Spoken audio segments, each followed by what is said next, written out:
spot on. Okay, Yeah, so predominantly it's lower back pain. Right. I get a lot of Was it from an injury or?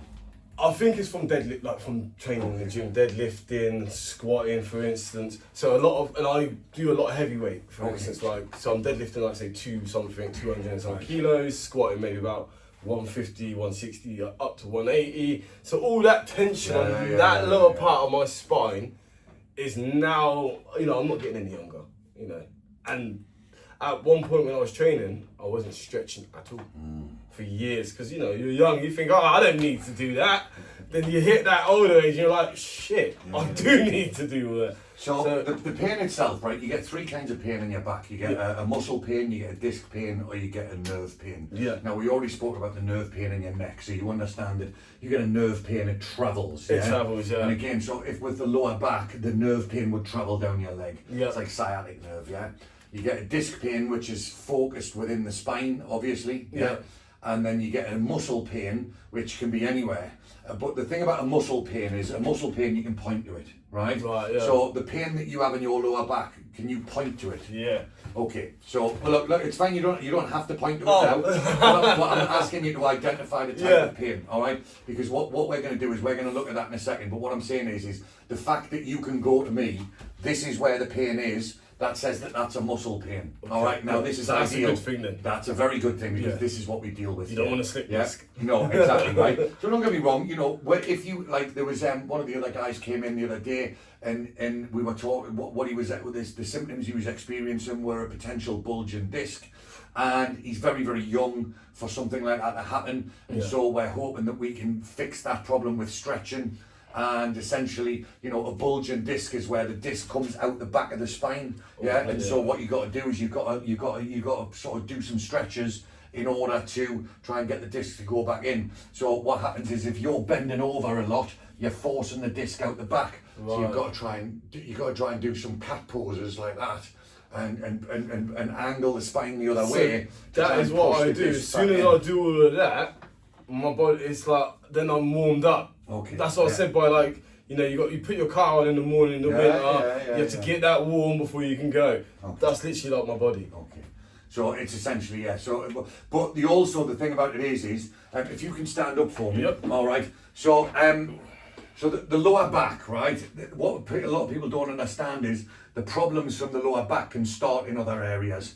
And particularly the calves and the hamstrings. Right, okay. So have you got any issues with calves at all? I did have a stage 3 hamstring tear last year. Okay. So Tom had to get me back to where I am. Okay. It's taken him a long time to get me to this point. So what you might find, again, this is just speculation at this particular moment in time. This isn't me pointing to that going, this is definitely what it is.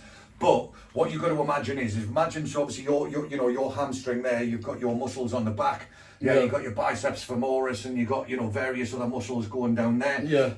Now what happens is if you've got any damage or dysfunction, they will tighten up.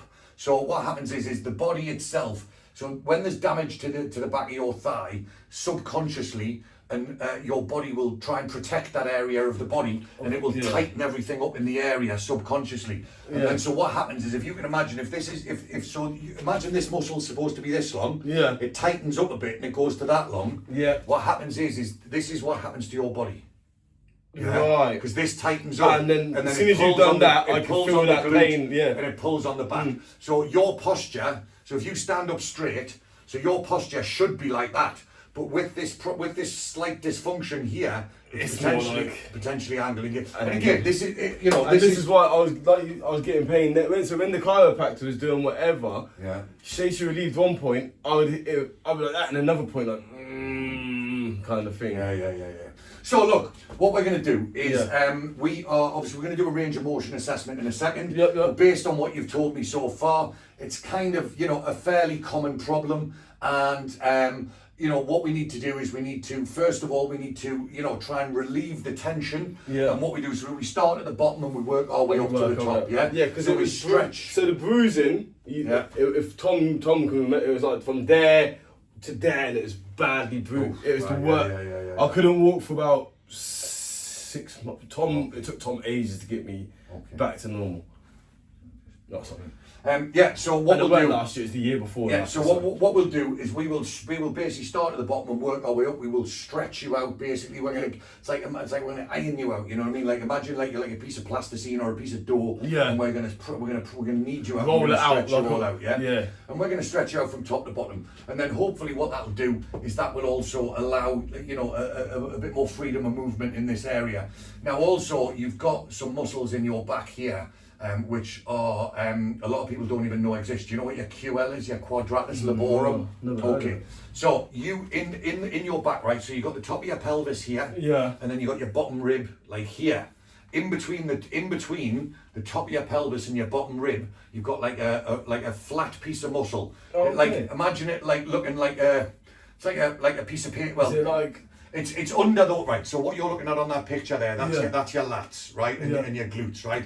So you see like the top of your glutes there, right. Yeah, So that there's one. a muscle that goes from there to your bottom rib, right. Okay. Now that is obviously on the outside, and then you've got your glutes and you've got everything. course, So yeah. underneath there. So, but what I'm perfect. saying is under there, right. So Yeah. it's like a piece of imagine like it's kind of like that shape, right. It's like that. Obviously, it's thinner, it's fatter, it's thicker than that, but not much. Yeah. It's very, very flat, and so it goes from it's got the top of your pelvis, goes up your spine, and then across your bottom rib, and it sits there. And even though it's quite a thin piece of muscle, Yeah. and it doesn't, in the grander scheme of things, nobody really knows it exists, and it doesn't, it's not like a bicep. It hasn't got like a major function or But anything it like does that. have a thing, But yeah. again, if there is any kind of dysfunction in the bottom of the back something here. like that. If there is any kind of dysfunction in the bottom of the back here, the QL can tighten up.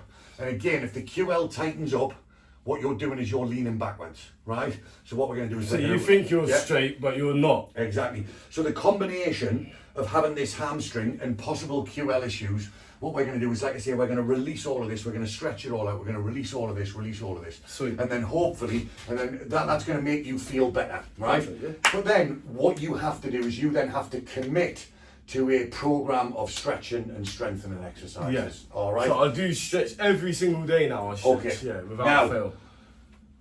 As far as the heavy weights go, I would definitely give them a miss for the next few weeks. All right, Okay. at least. Or me personally, I do deadlifts, but I only do my body weight. Yeah. So I'm only doing like 110 kilos on a deadlift. Okay, I'm yeah. not like once you start picking up 200 and stuff like that, that's squashing your spine. And then again, squats again. And then that's how I feel at times. Like a squat So I don't actually do any squats because of my knee. or squats. When I do squats, it's that motion when you come down and then but you're not fully. You know what I mean? And you're coming back up, so you're like pushing on that. They are. I mean, don't get me wrong. Right? Squats and deadlifts are fantastic for building strength. Core strength, Yeah. all over body strength, balance, everything like that. They are brilliant, right? But they are also very, very dangerous for the lower back. And I do get a bit of a pain in the chest plate as well, but it could be obviously just training too much. Yeah. Okay. Again, we'll like It's that's like there, it's got- okay. That's like obviously that's part of your pec. Yeah. Yeah. So, but again, there might be because you've got the thing is your insertion point, your pec here is you've got this massive piece of muscle across your chest, Yeah. and it all comes to a point here and then Yeah. inserts up here. So it's like the insertion point is fat. And there's a lot can go wrong there, you know what I mean? think, yeah, What I'm so- saying is like the muscles spread out all over here, but like it all tapers down to this one point here, and there's a lot of muscle fibers in this one point going through there into the insertion point. So you've got to be very, very careful with it Yeah. when you're doing like, And it's I've like kept when you're doing so benches that's been and like stuff about like 6 that. months that pain. Yeah, But I okay. kept training that. Yeah. I know, it's silly, isn't it? Yeah. Okay, so, right, like I said, what we're going to do, we're going to get you on there, we're going to do a range of motion test quickly, and we're going to get you on the bed, yeah, and then we're going to, like I say, we're going to start at the bottom, we're going to work our way up, we're going to stretch you out from bottom to top. I'm cramping right now there. Okay, right, well, Right. what we Can I take my shoes off? yeah, shoes off. In fact, you might as well just Take your socks off as strip well. down to your shorts, yeah, Yep. take your socks off as well.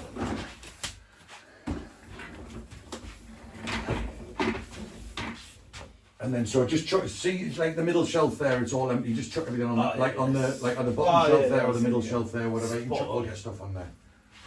Absolutely spot on. Perfect. Okay. And yeah, chuck your shoes on the bottom as Yep. well. There we go. Oh, Yeah, just stick them anywhere you want. Yeah, that's fine. Right, okay, stand on that line on the carpet there, your toes on that line. Okay, bring your feet slightly more together. There we go. Okay, just what I need you to do is I just need you to completely relax, all right? Oh, okay. So I want you to take 3 deep breaths. You're going to breathe in, out, in, out, in, out. And then on the third one, when you breathe in, I want you to breathe all the way in, and then I want you to relax, relax, relax, relax, relax, yeah? And then, so let's do one more, like in, all the way, hold, and then out, relax, relax, relax, relax, relax. And then just look straight forward, straight to the wall. I want you to be in the most relaxed pose you can possibly imagine. And I'm just going to walk around and I'm going to touch you on various geographical points in your body here. And what we're doing is we're just looking for you to be the most natural in the world, yeah? Okay. Makes it easier when you've got a... Yeah, I'm cramping up in the back though. Okay, because you just trained. No, I've literally just finished training, yeah, so that's what it is, isn't it? Plus I didn't drink much water today, so that would be... Do you want a drink? Oh yeah, if you've got some water, yeah, then that'd be great actually, that might help a little. Oh, splendid, thank you sir. Okay, so there you go, pop that down when you're ready and then just take your position again. Okay, Magnificent. Alright, so stand up straight.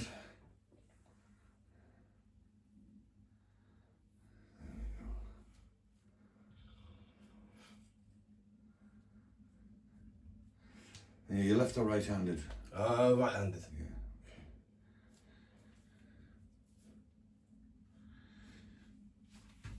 Yeah. Okay. So, good thing is like most of the guys from the gym who come in, your posture's pretty good. Okay. You've got a slight, you have got that a slight little lean over to the other side, but it's, it's nothing that's too major. And like I say, it could be as a compensation for the hamstring that you were talking about earlier. Yeah, so when I walk, I'm walking Yeah. like a lot like that kind of thing. Alright. I'm still nervous of that hamstring. Okay, so if you can stand, can you turn your head to the side all the way and then the other side? And then can you touch your chin to your chest? Right, okay, now I want you to relax, go slowly, look at the ceiling. Like tilt your head back and tilt your head back as far as it'll go and look at the ceiling. Alright, come back to me. And then tilt your head, ear to the shoulder, and then the other way. Alright, range of motion's pretty good. A little bit difficult. A little bit of a click there. Alright, can you point your finger to the ceiling? Yeah, brilliant. And the other side. Okay, good. Can you go further than that, or is that? Yeah, okay, a little bit of a slightly, yeah, that's fine. And then can you touch your toes? Okay, good, perfect. Alright. Right, okay, so, we'll do that now.